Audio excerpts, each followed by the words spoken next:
Thanks so much. Now, my colleague Abhimanyu caught up with the auto industry body SIAM's Vinod Agarwal and asked him about the sector's expectations from the upcoming budget. Here are the wish lists. Take a listen.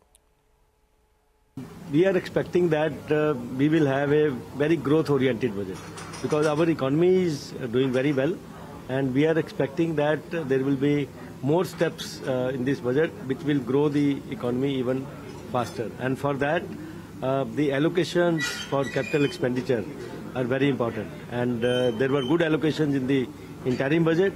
I am sure there will be even more, there will be even better allocations for the capital expenditure in this fiscal budget, because capital expenditures have the multiplier impact on the economy. So that is one, first of all, main thing. The second is rural economy is very, very important part of the overall economy. And we have seen, for example, our entry-level passenger cars or entry-level two-wheelers, they are still down as compared to the earlier peak. So therefore, I think we have to boost the rural economy from where mostly the entry-level demand comes.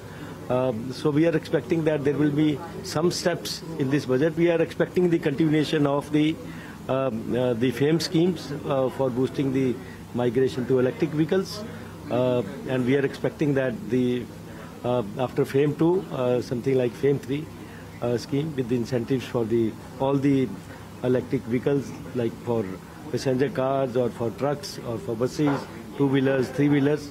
The right allocation will be there for incentives for all the sectors of the automotive sector. Okay, well, let's take a short commercial break then. When we return, concerns regarding the US President Joe Biden's health and ability to lead have been reignited. We get you updates on the other side.